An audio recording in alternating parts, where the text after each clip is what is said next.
If you stick a knife in my back 9 inches and pull it out 6 inches, there's no progress. You pull it all the way out, that's not progress.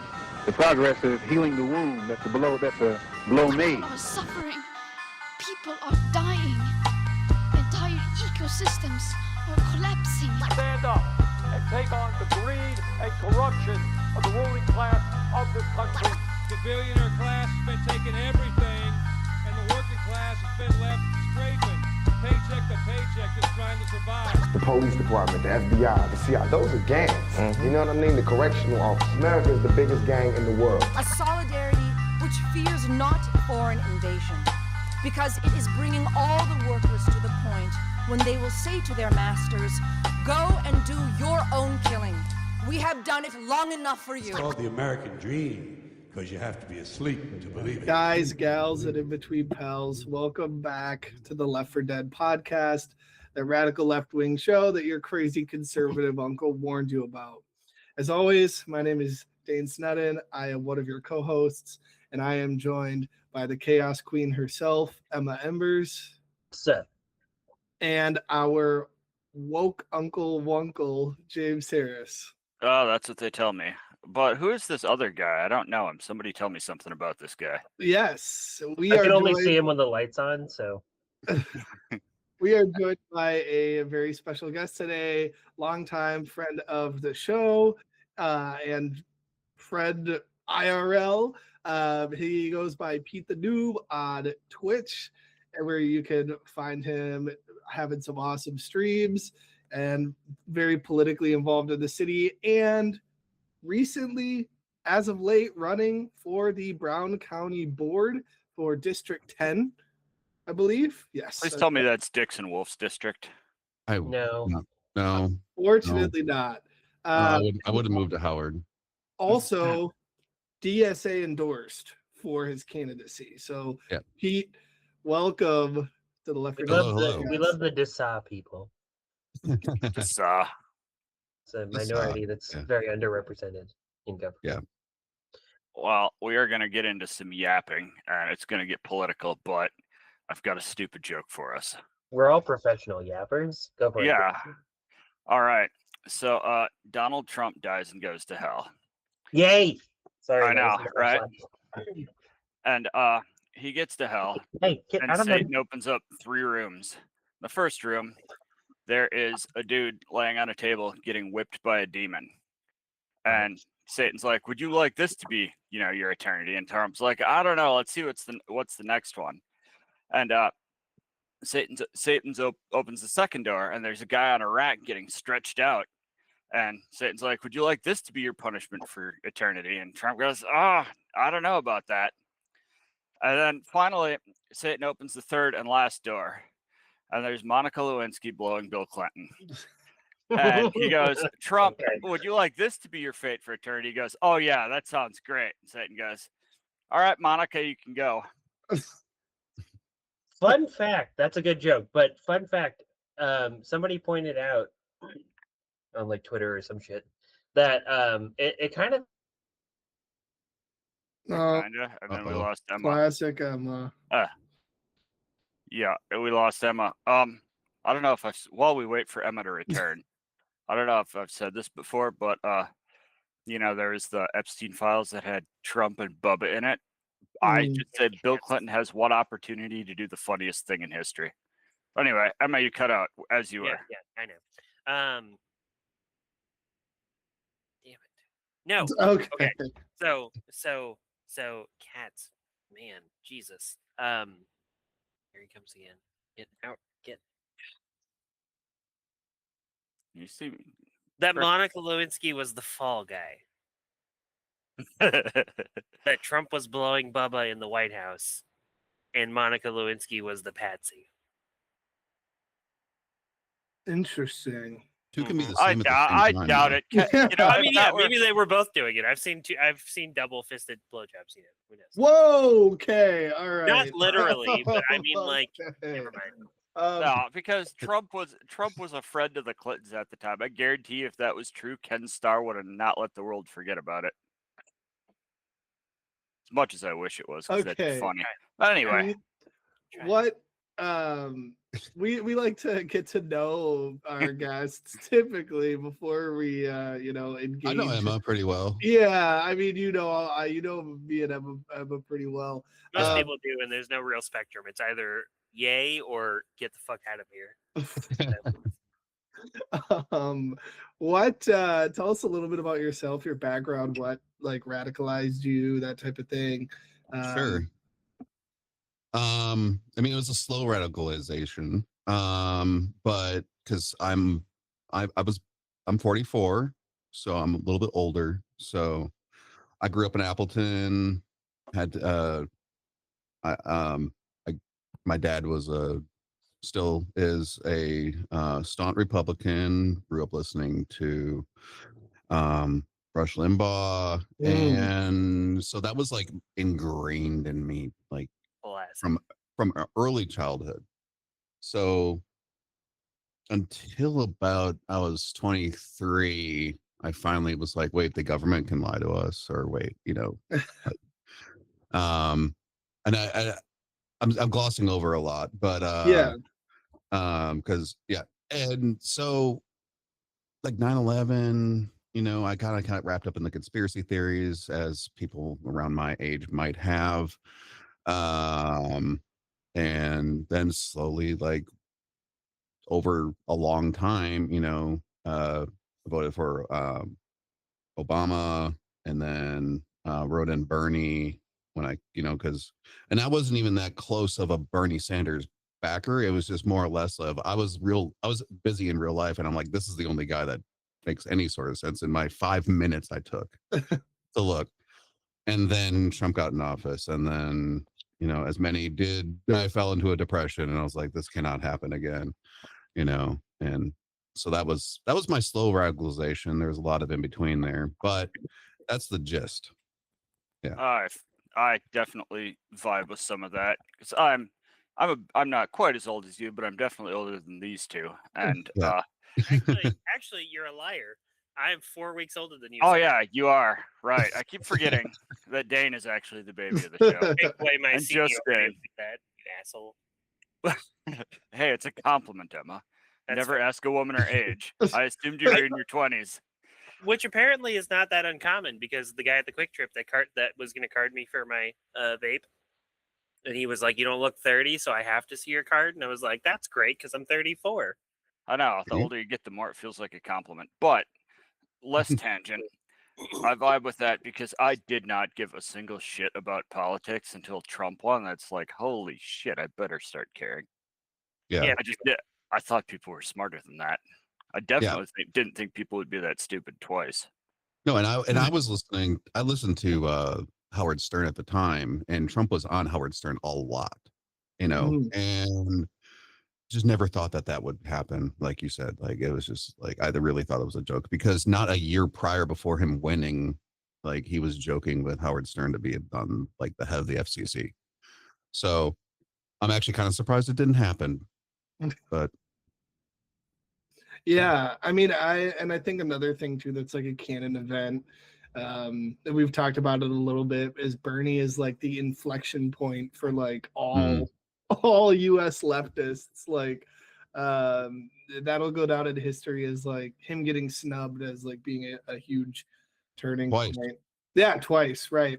Yeah, I forget who it was, but somebody said that they felt bad for him, that like he was basically like just a decade too early for his. Yeah, I mean, we're seeing that. It would be over. We're seeing that now with rise of DSA candidates like Pete himself. And Zoran. And Zoran. And Francesca Hahn. I was going to say, why y'all waiting to list Fran last? Like, what the shit? Because we have, I wanted to use this as a segue to talk about our guests running for office. Which is going to get better, because I can now announce, since I've confirmed it, that we're going to have all 6 progressive city council candidates on. Yes, we will. Yeah, good. But Pete, tell us a little bit about what kind of led you to run for office and how that's kind of been so far.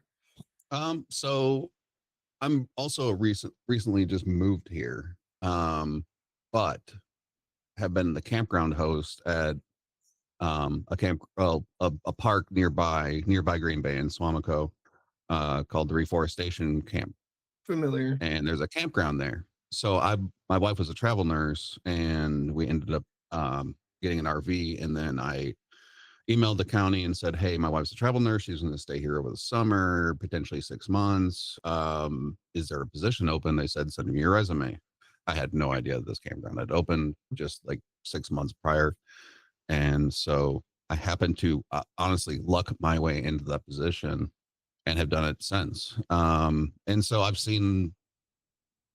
been part of the community for like 3+ years, growing up in Appleton, living close by, having family close by, and just seeing how awesome this area is and how great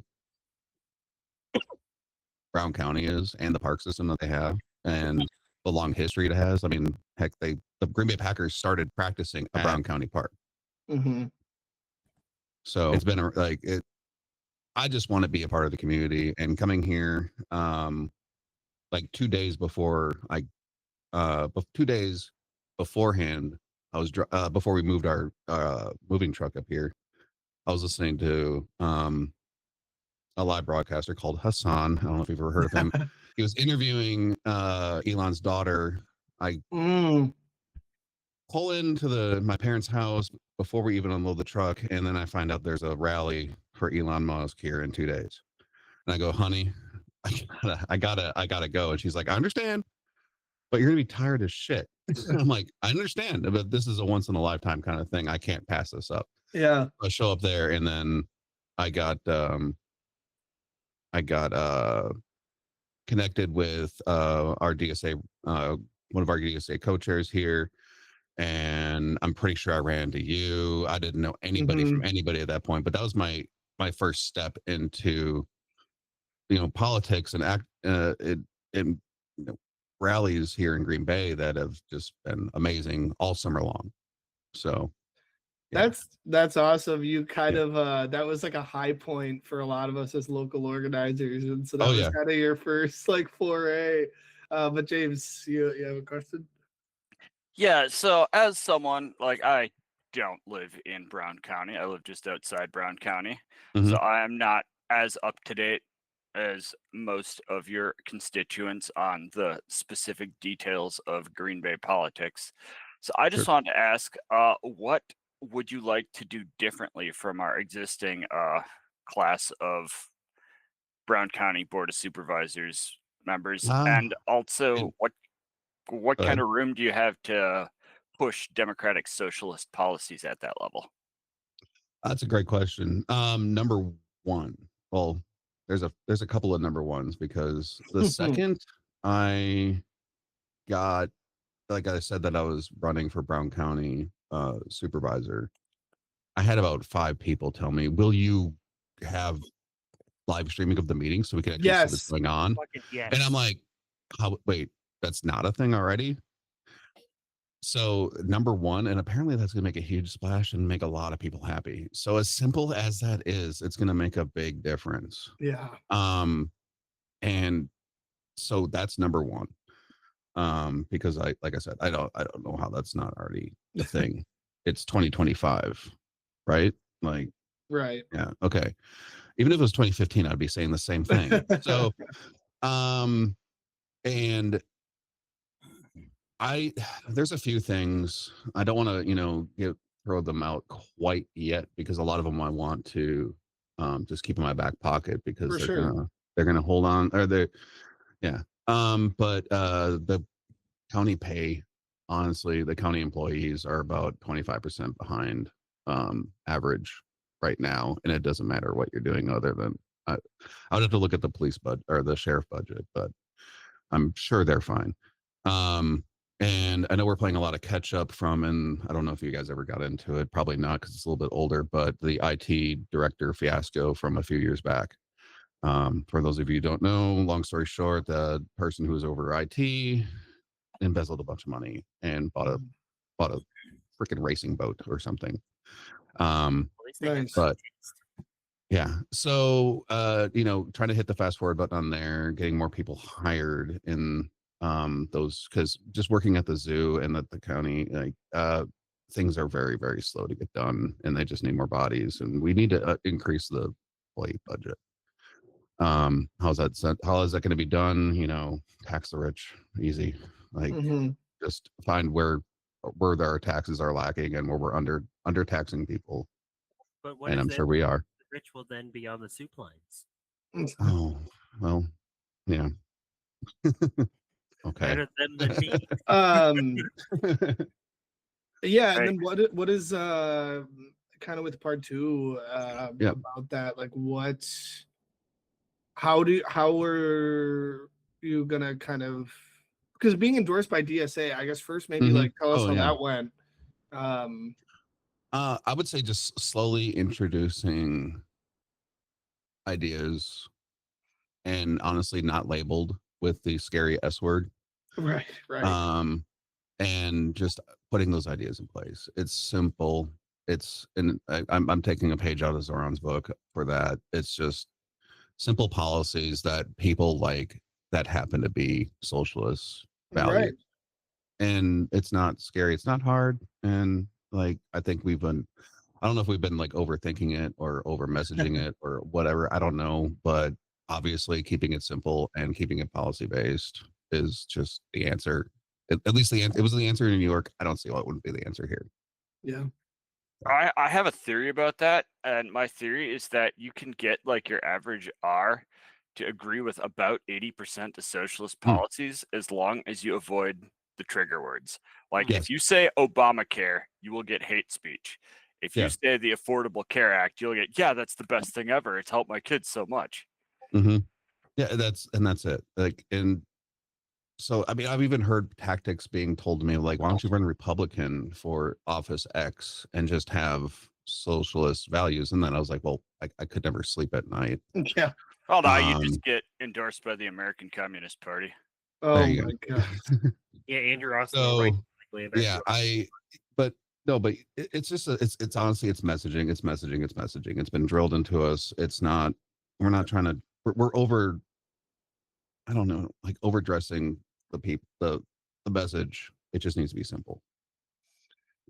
Yeah, I think that's very well put and true. It's a lot, because we've talked about it multiple times, how many people, especially when we had Fran on, how many people like these policies, and these policies are going to benefit them, but they just get scared by that one word. But kind of talking about Green Bay, so the election is in April, right? And there's not a primary for the board.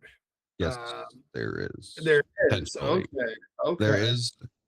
There's another candidate that's running up against John Vanderleest, who's in there now. I want to talk to them. I want to see if we can, if we're on the same page, and then, or, just to have a communication there. Yeah. But I have not met them other than Facebook. So like seeing posts on Facebook. So they seem to be on the same side. We'll see. Yeah. And then I have another question here too. I think it's, the campsite director Origin could play beneficial into politics. I'm sure you heard a lot of yapping from people during that time, and there's a lot of flags out there. Oh shit! Yeah, I can imagine. Not all bad. Okay. Not all bad. I've seen a few pride flags. I've this one behind me, which is the United Federation of Planets, by the way. I fly that sometimes. Some people kind of give me a nodding, like, I see what you're doing there, kind of thing. For those of you who don't know, it's space communism. Yes. I don't know.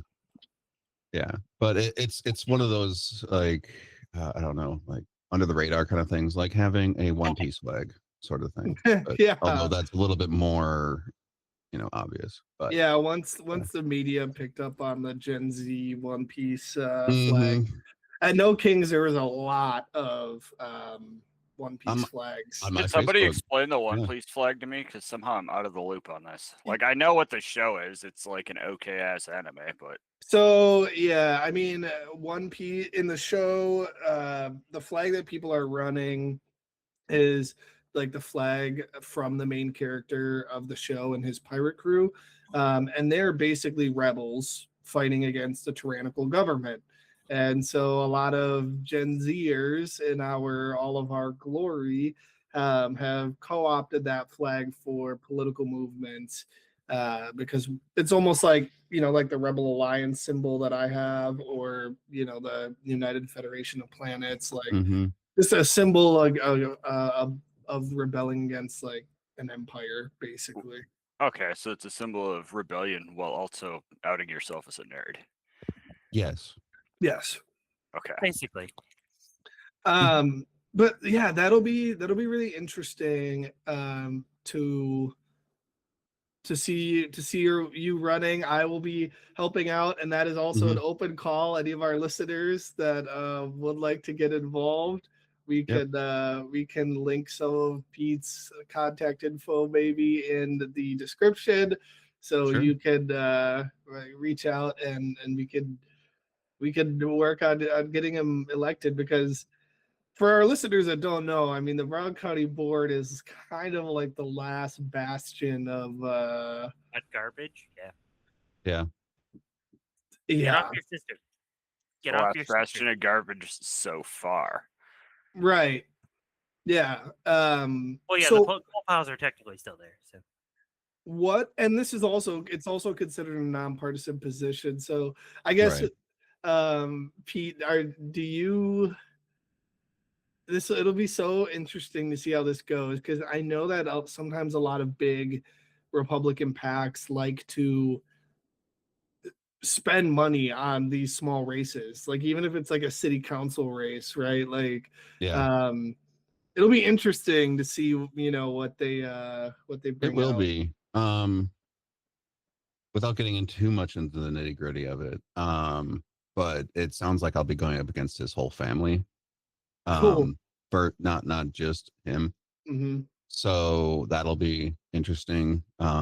His son is the county clerk, so that's going to be interesting.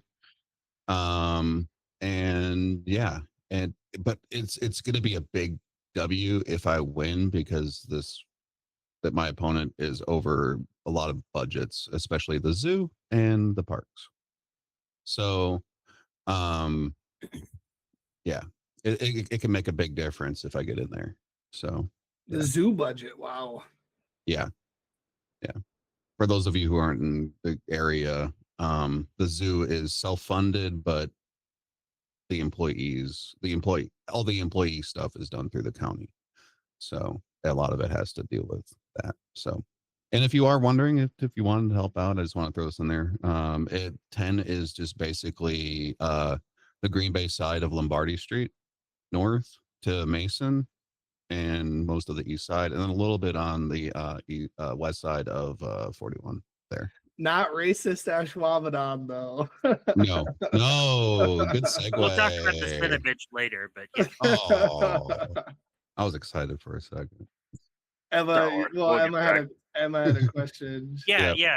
This is the time to start working with candidates like Pete and Fran and all the others, because this is literally like, as somebody who was here in 2014 for the start of what we thought was the Democratic Tea Party, this is that moment.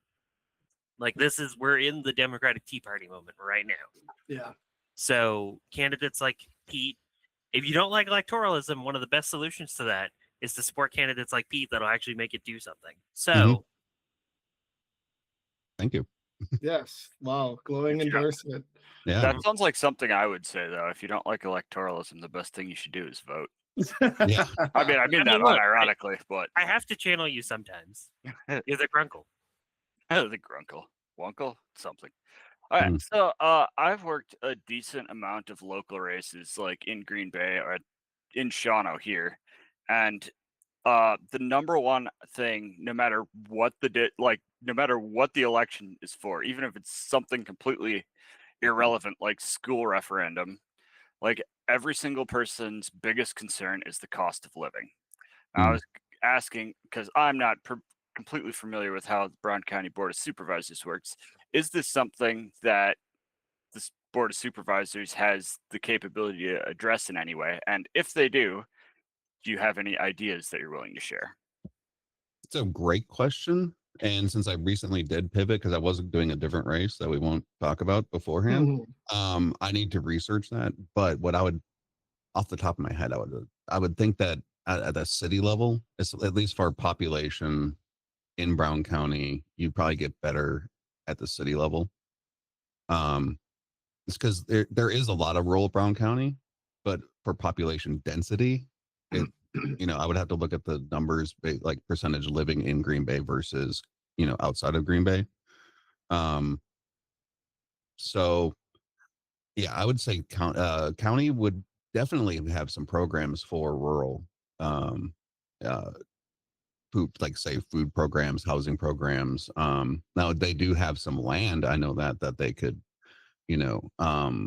repurpose for housing, and they have been looking into that, especially with I'm a little bit more tuned in with when it comes to like parks because I'm working with them for the last 3 years.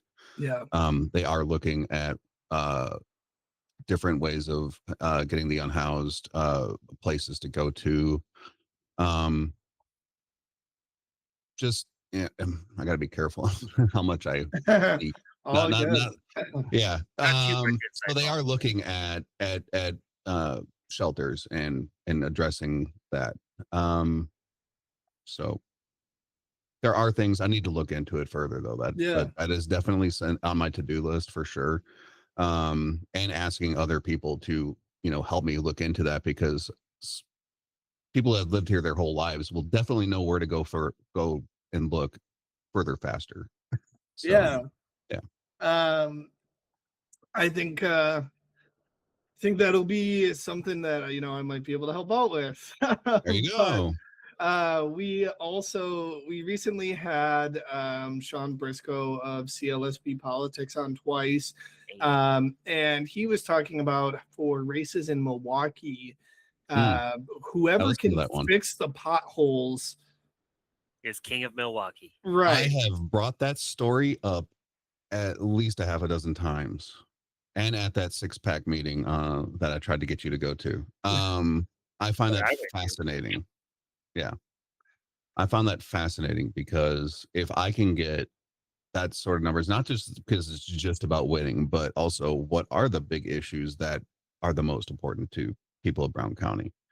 And I think a lot of people also just are so focused on city level things that they don't really, like Brown County kind of gets set to like in the back of their minds. Right. Yeah. And so flexing what Brown County can do, and probably hasn't been flexing as much power as they have been just because so much of the population is in the city of Green Bay or Schwabenau. Half the population of the entire county is in Green Bay.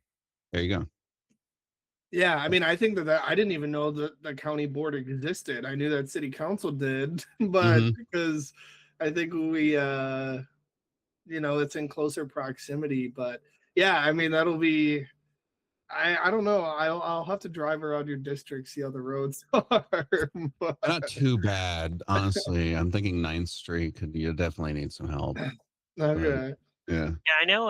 Having experience living in other like counties in different parts of the country, I've noticed that Wisconsin seems to be the more democratic one when it comes to how the county is operated. Like just having the whole, like in Tennessee, for example, we had like a president of the county, but I mean, there wasn't really that much like transparency or anything like that. It wasn't a situation like the board where you could show up at meetings and all that sort of thing. So, or I think supervisor is technically what they were called. But, yeah. And then Louisiana had parishes, but those parishes didn't really have their own separate government structure. It was just the state and the city, really. But here, was done at the holler level. Well, yeah, get a couple gators together and you've got a quorum. Not a walking quorum, though. That takes bullshit to define. That's a different story. So anyway, kind of talking about, we've hinted at it before. I think one thing that we were wanted to talk about before we were having you on, since it's kind of close to your district, the Cinnabon fiasco. Right. I'm assuming everybody that is listening has seen it. It went mega viral. Like the New York Post was talking about it. Basically, if you haven't, this lady crashed out again over the Somali couple at the Bay Park Square Mall in Ashwaubenon, asking for more caramel on their cinnamon roll, and she as one does, no shame in asking for more. So yeah. And then she proceeded to go into a racist tirade and literally labeled herself as a racist. And we have found out a lot of information since then. She has made over $100,000 from $100,000 now. Yeah. From it's been 12 hours since I looked. Again, we all need to get fake. The left just needs to en masse get fake fired for racist shit, and then we will make a killing off these fleecing these fucking Nazis. Like, I don't want their money. Flash Though. the N word at. Thing. Well, it's so easy to be a right wing grifter. They can't do anything with it if they give it to you. So, and then you can like give it to Fran or some shit. Yeah, but the amount of people. Like Candace Owens was like social justice activist and then found out how easy it was to be a right-wing grifter. Like it's a tale as old as time. You go down that road, you like the money too much, and then all of a sudden you're doing it unironically and people take you seriously. That's why I'm not a megachurch pastor, because I could be one. I could be a fucking killer megachurch pastor, like have the millions, do the private jet thing, all that jazz. I know how it works because I grew up inside it. Well, however, I have morals, so let's see how MTG does it going the opposite direction now. You know? Yeah. I still don't know what that like. I it makes me wonder if she's actually a true believer, because to an extent, not completely, but like to an extent, it makes me feel like she's a true believer in the sense that she just decided to stop going along to get along, because she was like, wait, why the fuck am I breathing up this guy's asshole when he's literally like shitting all over me for a mild disagreement? Like, you said you wanted to expose the global pedophile ring too. Why the fuck don't you? Okay, fine. She's not saying things wrong. She's not saying the wrong things. I'm not for going to say.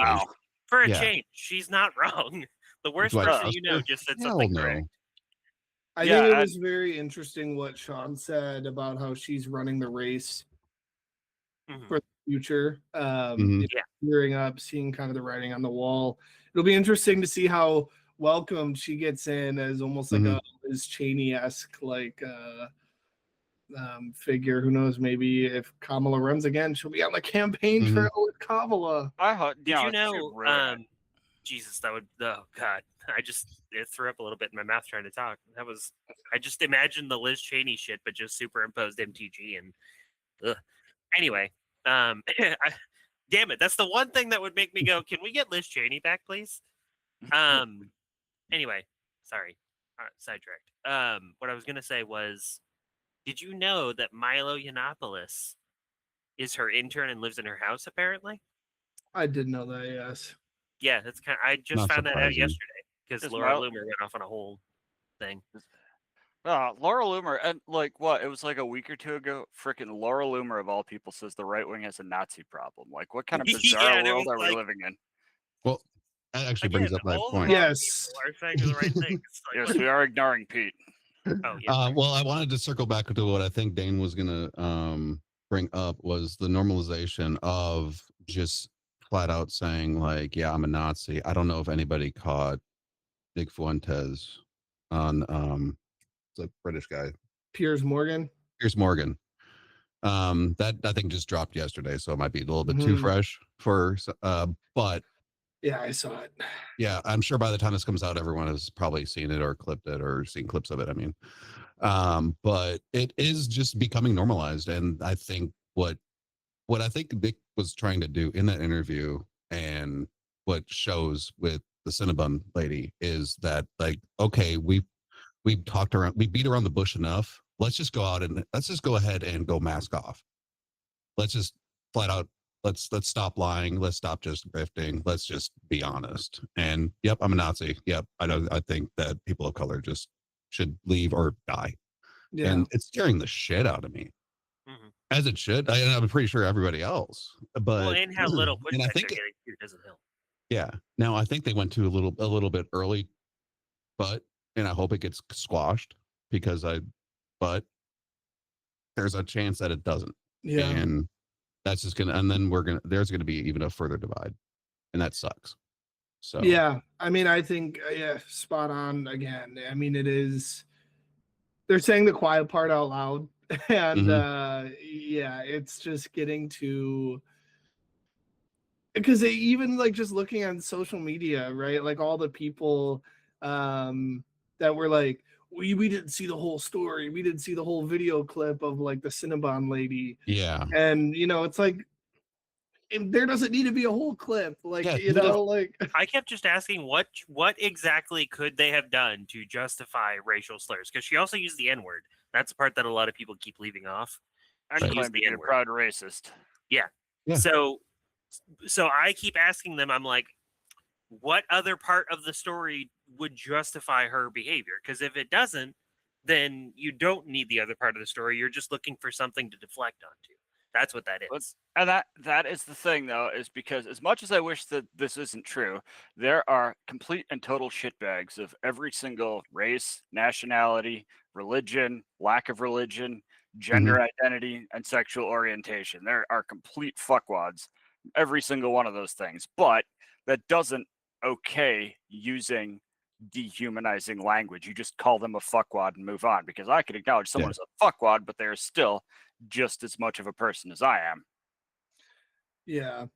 And I guess, Pete, going forward, I mean, is that any I feel like, in Green Bay we like to think that we don't have a problem with that. And then I think seeing this in Ashwaubenon was very eye-opening for a lot of people, especially people of color. But like, I honestly don't know if it was eye-opening for people of color. Yeah, maybe not. Maybe not. And I'm not trying to speak but for them, but yeah, it, and I think it goes down the line of like Wisconsin nice is good and bad. Mm. And I like to, always think it's good, but there is the bad side of it is just the glossing over of just, and I don't want to call it casual racism because that's not necessarily what it is. It's just lack of exposure being in this area. Growing up, and you guys have all heard this. Like, I would hear my family always be like, "Oh, it's interesting when you go to Green Bay because when you see a black person, you know they're a Green Bay Packer," and that's how it's been for the last 20 years up until I've been gone for the last 20 years, so I don't know if there has been much growth of it seems to be about the same, just going down the street of percentage of people of color versus us or white people. And so yeah, it's just masking off now. And I think in seeing it happen in our community, in as nice as a welcoming community as we are, we're known worldwide as one of the nicest welcoming communities because of the Green Bay Packers and people coming in here from all walks of life. So, and to have that stigma like hit, I know it was Ashwaubenon, but it's just everywhere else. It's Green Bay. It sucks because we've had a great, especially right after the draft, we've had a lot of eyeballs on us, a lot of good coverage of Green Bay, and also our big W of, showing the world that we can't be bought, last spring.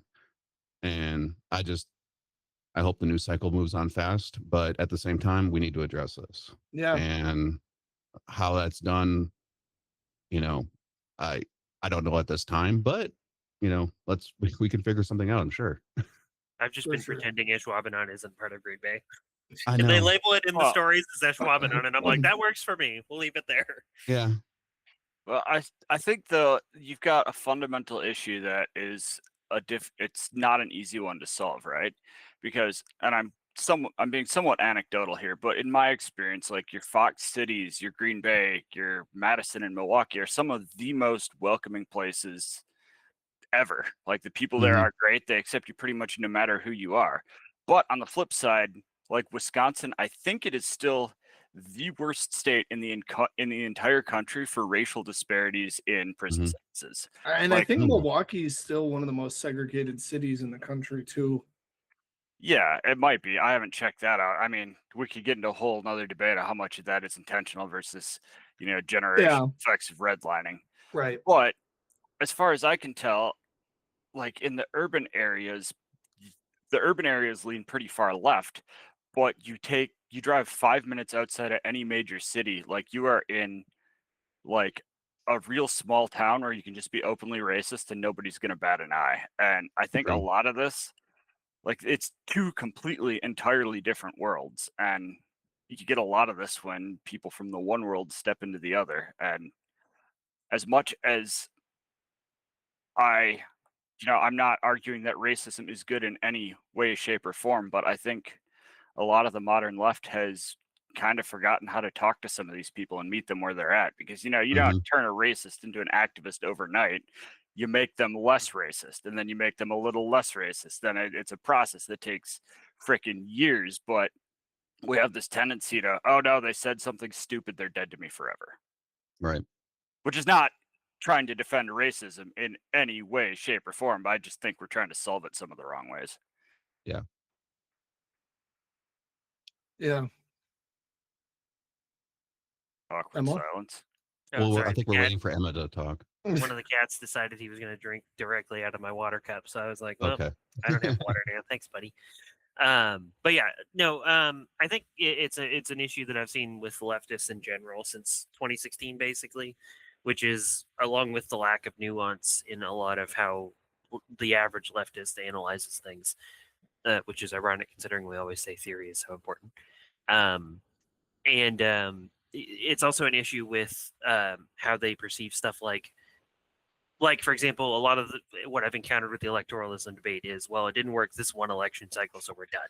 And it's like, okay, well, it takes a little bit more than just one election cycle. Like with a lot of them put so much hope and energy into Bernie Sanders, and then when he lost, they were like, well, I guess I'm done. And it's like, well, no, if you work in the background of the party and also work on independent movements alongside those, you can actually build that power, but it's going to take a while. I think we kind of run into the same situation with that, where it's like, well, okay, this one conversation I had with them didn't go well, so fuck them, we're done, not talking to them anymore. And then it's like it's almost like the idea that it's going to take a while is like putting people off of wanting to do it, which I get because it's stressful and you have a whole life to live, and why would you want to waste it doing this shit? Don't do that, kids. It sucks. Yeah. But I think a lot of us when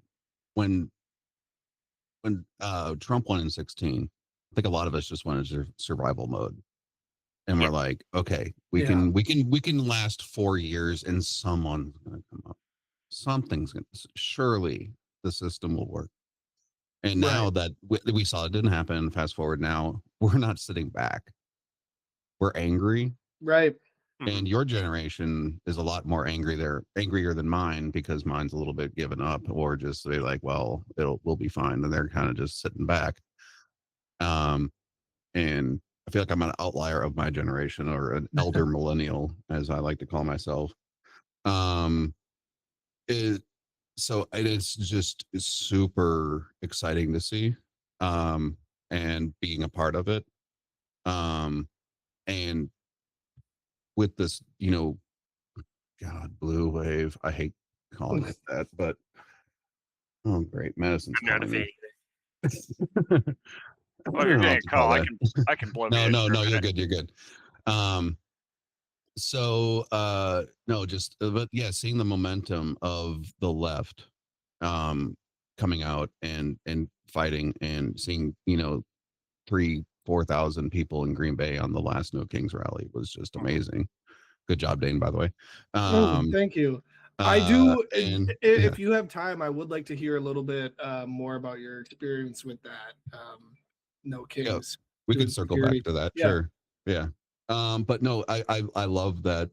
I feel like let's just use all of this racist BS, bigoted BS as a rallying cry, and just keep organizing. Yeah. We are already, talk to your local chapters of whoever it might be, like I joined GBAC. If you're in Appleton, there's Hate Free Outagamie, Mhm. and if you're wherever you might be, there is something happening locally. And if there isn't, then start it. Talk to us, you hop into, just you have to ask. Just have to ask.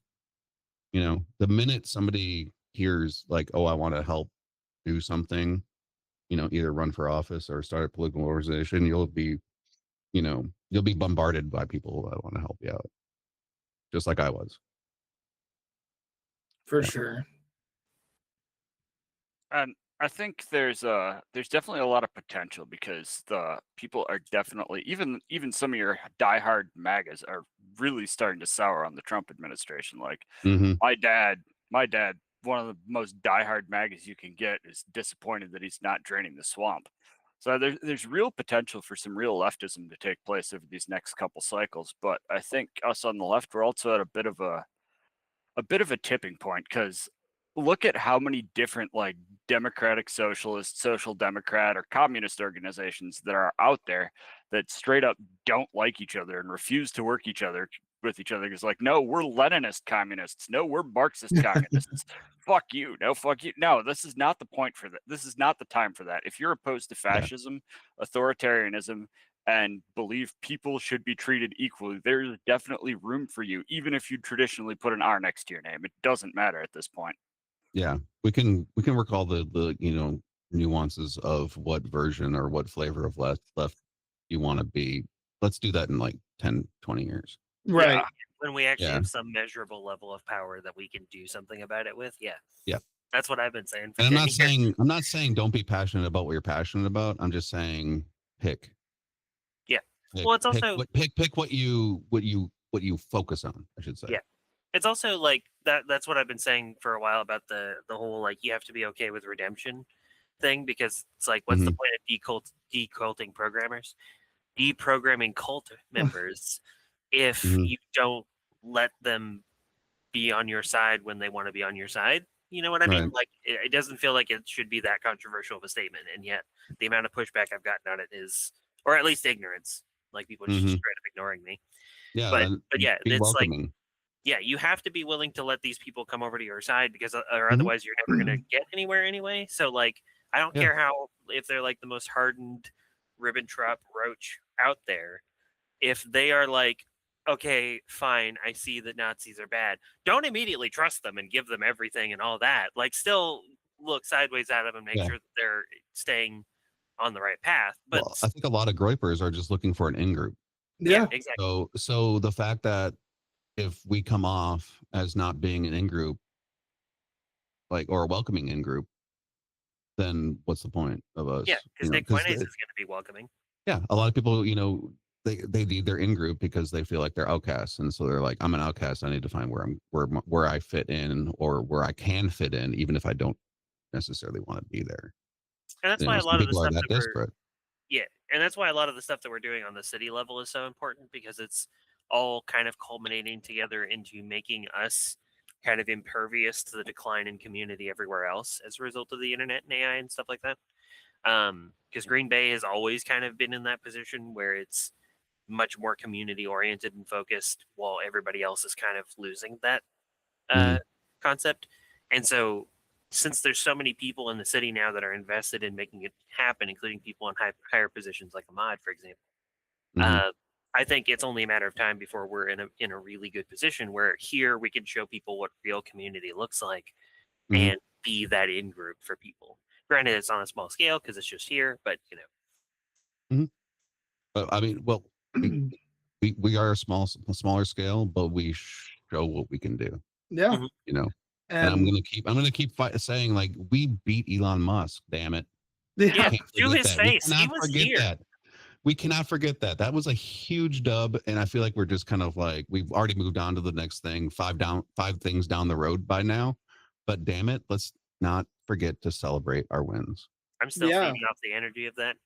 Yeah, you will for a long time. That was a crazy that was a crazy experience.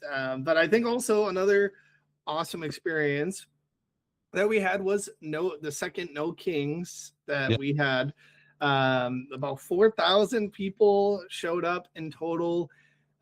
Pete, you were doing security for that. We had friend of the show and one of the main organizers, Garnet, on. And we were talking with them about that as well. But yeah, what was your experience with that a little bit, especially running security? So what I personally was, so I was one of the lead marshals, security guards. And you know, for people who have never been to a protest, if you haven't, why not? And so it was and this is kind of it'll go for most other protests and marshaling and stuff like that. It's a lot of just eyeballs, peeling your eyeball wide open and watching the masses. At least in anything larger than 100 people. And so like we had one person that didn't seem too threatening with a gun right before we started marching, that was addressed right away. And a few other just, you know, smaller things, like a misunderstanding with a guy who had Pokemon, like one of those like backpack sling Pokemon deck backpack things that somebody thought was a rifle case, and it wasn't. It was just a guy playing or getting Pokemon. That was it. And then like a random car accident that we had to wait for, but we didn't really have to wait for it because everybody talked too long, Jane. But no, it was a lot of it. And with marshaling, it's a lot of just going with the flow and having to to become a good marshal. It just takes practice or doing it a lot. For sure. You've done it yourself, you know. And it was great. Everybody that was involved did great. Everybody who spoke did great as much as I could hear. I was a little bit more focused on what was going around on the perimeter, but there was no issues as far as violence. A lot of people asking why are the cops here, especially the sniper pigs. And they did warn us ahead of time. That was not the organizers doing. That was just the city saying, "Hey, we know this is happening. This is what we're doing." Yeah. Sorry, not sorry.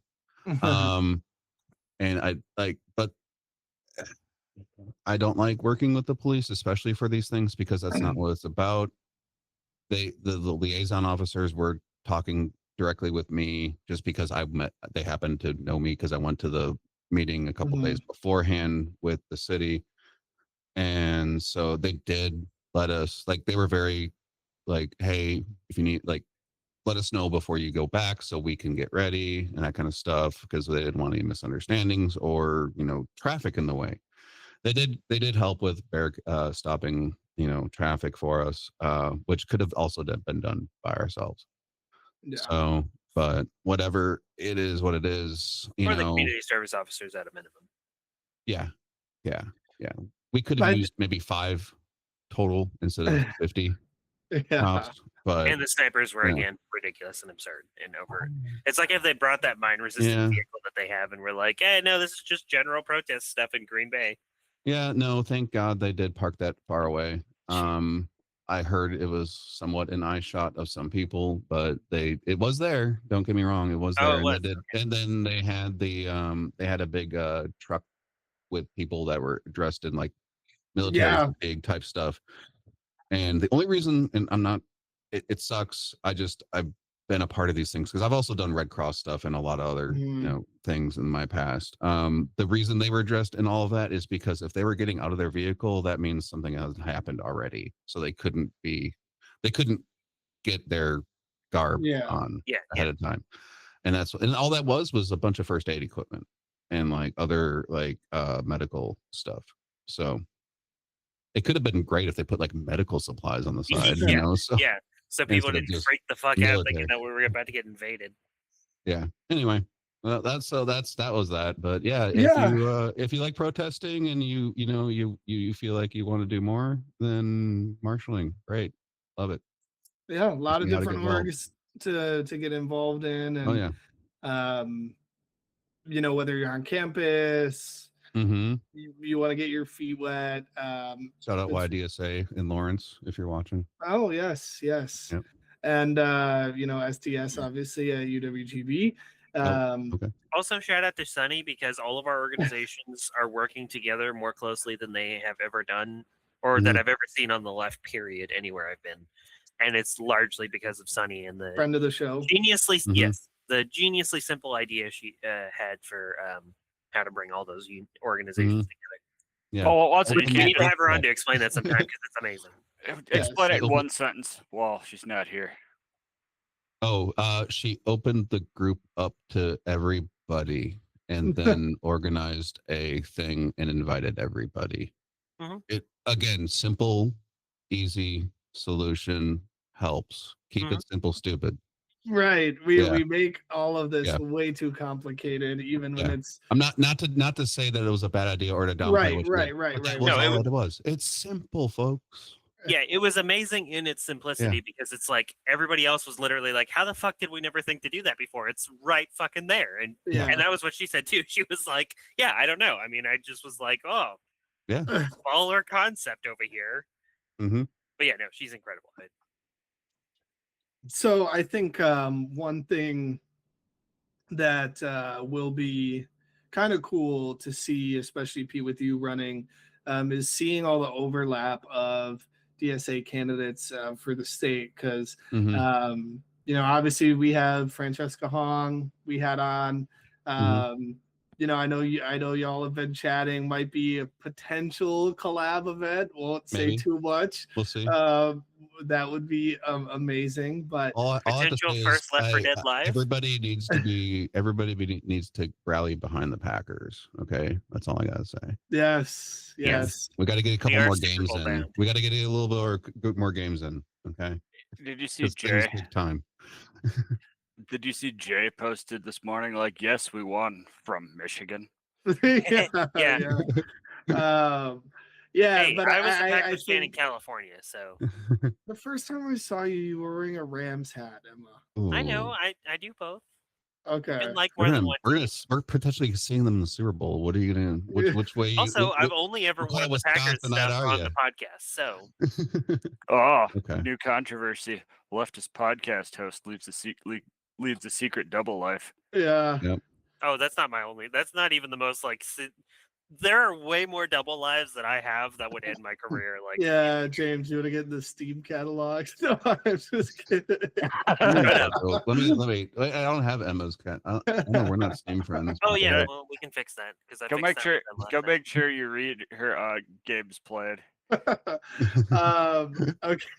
I think we are at the heyday of DSA right now with everything we've seen. Zoran, Katie Wilson. There was like a couple candidates in New Jersey that won. LA's got right. I know some DSA organizers in LA just by happenstance, and they got some movement going on over there. Yeah, I mean it's really a potential guest, by the way, for you guys if you. Hell yeah. Dane, you saw. Yeah. Yes, yeah. I think it's just really cool that we're seeing this. As much as I don't want to be an accelerationist and I don't like accelerationism, I do think that there is something that is a little bit valid in the fact that the times that we are in are creating this surge of DSA and left-wing candidates. Hold on, I'm adding a really important person to my Steam. What? Okay. I'm not a VIP. I'm an RIP. We can get into the hypotheticals. What do y'all think this surge of left-wing candidates is going to look like? Personally, I'm going to predict that we have a New Deal 2.0. Because capitalism is pretty associated with fascism. And somehow, when there's serious reform efforts, Well, the conversation always comes around to let's reform capitalism. Then that happens, and then they slowly roll back the reforms over a period of time. That's my prediction. Yeah, that sounds about right. Like if we don't, and I don't even know how much we could do this, but if we don't stay vigilant about not letting that happen, basically, because that's kind of what happened before. Was after FDR died, nobody really kept on the Democrats about keeping that shit up, and so they just kind of Republicans were constantly eating away at it, and then Democrats never did anything enough to fight them because apparently their fighting spirit died with FDR. And eventually we got to a point where LBJ did some minor updates, quote unquote, with the Great Society, but it was nowhere near as cool as the New Deal. And then, thanks to a certain Ronald Reagan, fuck that guy. You fit it in. Yep, he torched off a new era of Democratic incompetence with Bill Clinton because they were like, well, clearly Reagan pantsed us in both of those elections. So instead of being like the only guy that ever had 80% of fucking Congress on his side, FDR, let's just eke out bare wins because it worked for me, Bill Clinton, in this scenario. So why not just who needs a landslide win and full control of everything when we can just eke out a win somewhere and then do virtually nothing except continue driving the boat along the status quo river. The euphemism's losing its potency here, but yeah. The way that you were holding that monster definitely looks I like was you wondering. were sponsored. Yeah. Oh yeah. I also was thinking Well, it was the mostly exact me same like thing, and I'm avoiding. trying to figure out what can that is. It's the Apple one. Okay, so yeah, I like Not apples. not sponsored by Monster. We don't take money from corporations. No, on but this show. Monster, if you want to send me a check, I'm broke and desperate. wouldn't you rather have gamer subs? I would. Well, while Not we're on camera, you idiot. Jesus. while we're debating corporate sponsorship of socialism, Yes. Pulling up Andrew Austin's blog. No. No, I was gonna save it for the end. We are close to wrapping up ours, but first of all, again, want to thank everybody for their Spotify raps that they were showing us. It was really, really cool to see. And, the show's growing. When this started off, it was kind of just a hobby, like a passion project for Emma and I and James. And we are on the cusp of potentially getting monetized. So I hate to be that little shill that's like, subscribe, that type of thing, but it really does mean a lot. We will be able to grow the show more. When that happens, we plan on doing live streams. I think you use Twitch Prime. Yes. Yeah. On both boots on the ground at protests, doing live streams, interviews, that type of thing. But also, maybe having another show, another episode every week. So yeah, stay tuned for that. And Left 4 Dead D&D. What? Don't let Charlie Kirk have a better standard of living than me, everyone. Come on. And someone write us a song, not AI. I can write a song, but it's not going to be good. Yeah, I've heard James' music taste before, and my Spotify Wrapped age was like 67. Mine was 37, so not that far off. Oh no! Dang it! Yeah. By the way, I have to say this because as a Californian, I've always been an in and out chill. Like everybody's always like, it's not nearly as good as you said it was. And it's like you had to live here for it to work that way. You'll get it someday. What about Culver's? Culver's is way better. No, I like Culver's it is hell on earth. I still can't come back from that one. I mean, Like that's nothing going to beats be one of the Whataburger. few. Every single other aspect about being in Wisconsin, I like more than California, except In and Out. I'm sorry, I still. Have you had Whataburger? James worked at Culver's. Yeah, I could say fast food and customer service in general is a special kind of hell, but somehow Culver's is literally the worst one. I think that is because they broadcast all the customer audio to the back all the time. So like even when you're just like cooking burgers, you just listen to these entitled ass motherfuckers all day. Wait, What? Yep. Most fast food places, they split it. So it's only the person like at the register that hears the drive through, but they broadcast the drive through speaker to the entire back. Well, And, Oh. like it messes with your mind and self-confidence in ways that it simply shouldn't. Like, Yeah. it is the most toxic job I've ever worked. I can see that. Oh, I should add too, just so people don't think I'm completely insane, only partially. I didn't just bring up In and Out literally out of nowhere. I was tying it to the 6-7 thing because they apparently. Oh, we just don't got talk about that on this show. Oh well, Now they. it's like, now 6-7 I do, bitch. hit the building. Second one hit the building. No, so they removed their order number 67, which they do have. Good for them. Because of that, they were tired of Good like for kids them. beeping on it. And it was like, Did they also cut out 167 and 267? I wouldn't be surprised if they cut out 69. Oh, Wow. We can get behind that, I think. Yeah. Well, you don't usually get behind. That's not how that works. Okay. All right. It's come full circle. Yeah.